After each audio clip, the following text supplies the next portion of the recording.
Are you looking for some reading recommendations? Well, you're in the right place. Today we're going to look at the 5 books that I read in December 2024. Quick preview. Our Iceberg Is Melting, Meditations, Man's Search for Meaning, Deschooling Society, and Made to Stick. This is episode 22, the Talk to Me PDD podcast. I'm your host, PDD, here to talk to you about productivity, people management, leadership, and reading for a lot of those topics as well. So the idea with going through these is not so much to give you a summary of the books, but just talk about some of the ideas and my takeaways, and hopefully give you a little preview and some interesting things to read. So let's get into it. So first off, Made to Stick by Chip and Dan Heath. They've written a bunch of different books. Upstream, I forget which Heath it was by, I read, and then a couple other ones. So this is a book about ideas and why we remember certain ideas and not other ideas. So you could think about it, obviously, if you're in the marketing space, it's relevant, but even just thinking about for a presentation or trying to get some work that you're done supported and picked up, how do you get to translate this in a way that your stakeholders, whoever you want to sponsor that, is going to remember what you have to say. They talk a lot about some urban legends and how those have aspects that make them really memorable and allow them to spread. So crafting your story using some of those elements. So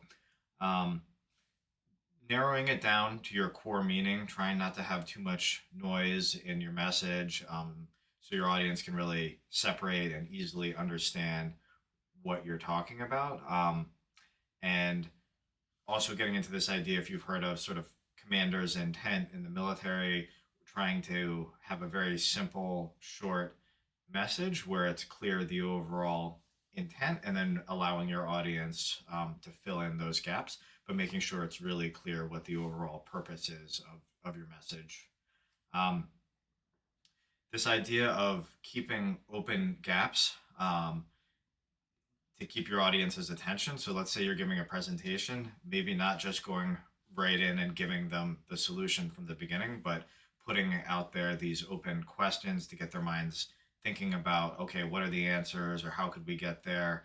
And then it's more satisfying, and you can hold their attention longer until you sort of build up and go through your story and then deliver that final conclusion that is a satisfying psychological response. We want to close those open gaps. So giving that to your audience.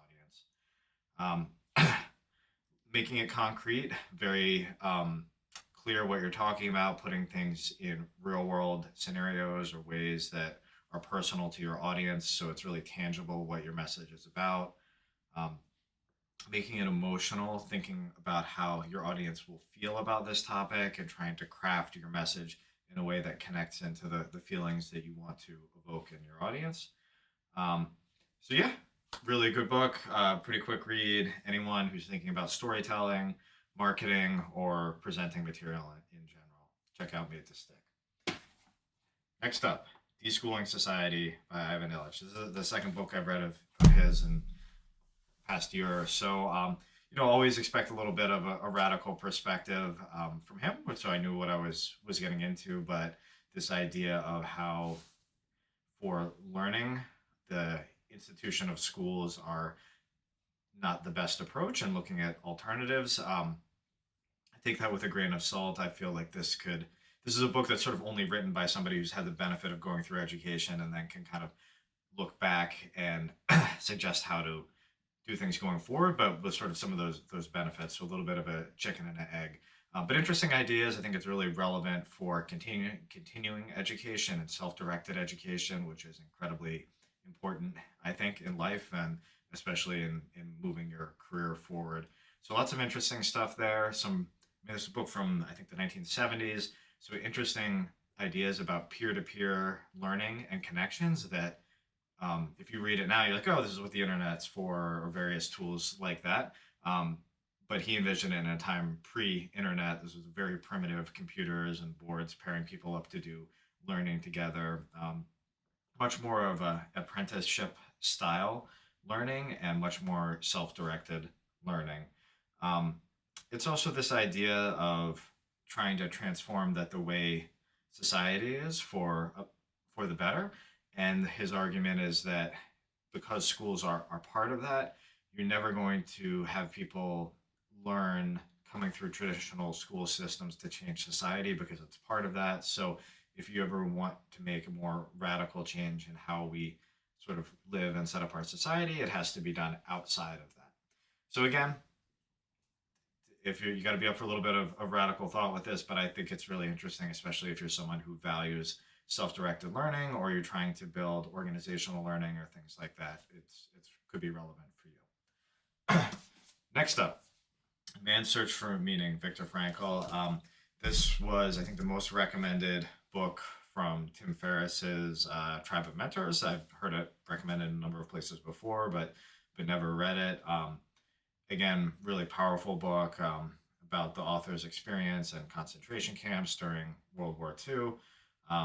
It really struck a chord for me in a way too, because I mean, I learned about all of this when I was younger, but it felt very far away in time. But now that I'm a little bit older, my perception of time is stretched out a bit more. So if I think about sort of a continuum from my birth to where I am now, then looking back, this is occurred well within that same span of years, which made it feel much closer to me in time than even it did when I was younger, when it technically was not as long from that. So um, just incredible how the author is able to um, find meaning in a very challenging situation in the Nazi concentration camps, essentially stripped of everything he has and just the experience of prisoners there, and how the people that could find meaning in the small things had a reason to live and continued on, and those who didn't, oftentimes that contributed to maybe why they didn't last as long. One of the things that was really striking to me is I've often, for myself, thought about sort of building a strong and resilient mind and lifestyle, but a lot of that's coupled with sort of being capable physically and doing some of those things. And so to see someone, completely stripped of all of that, their nutrition, their physical capabilities, just clothes to keep warm in the winter, makes it even more impressive just how resilient they were in the face of all of these challenges. Where I'm definitely a big wimp when I think about facing some of the challenges that they did. And then lastly, after the liberation and no longer kind of a prisoner of war, just the author's ability to forgive those that he went back to live with in Germany, and being around people that were either directly involved or complicit in the Nazi camps being set up, and sort of knowing what was happening, being able to live with them as sort of neighbors and not holding grudges against them afterwards. So, incredibly interesting book, very powerful, recommended by lots of people. I recommend it as well.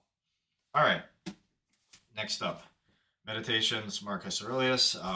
Heard about this as well. You probably have too. Lots of Stoic philosophy. I enjoyed it.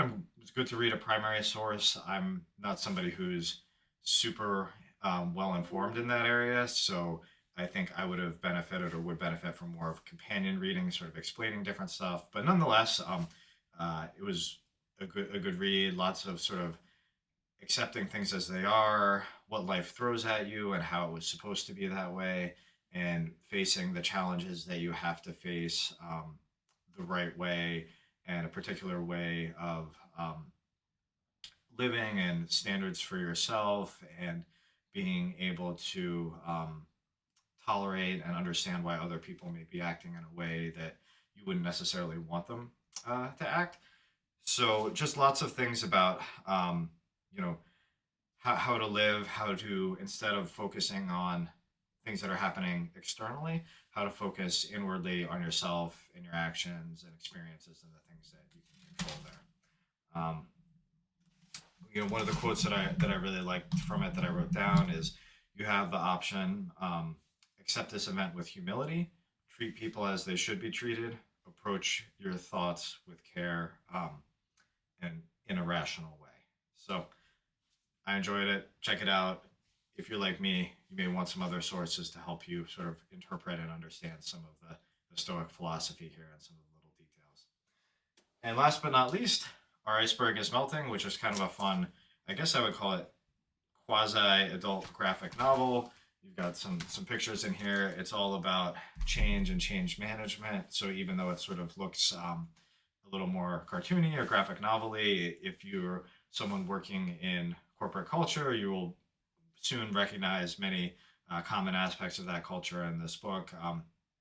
The idea is that it's pretty easy read. You could have a team read it, and then it gives you some language to talk about change. There's a set of personas in it that it gives names to, and then the idea is that you use it and you can kind of say, oh, this person in my organization is like a Bob, and they do this, they have these certain things. So it just gives you a shared language to talk about change and managing that. So always an important aspect of organizational life, but especially so now with all the various changes happening. So there you go. That's the books for December 2024. I hope you'll enjoy some of them. Let me know if you have any recommendations. And see you next time. Thanks.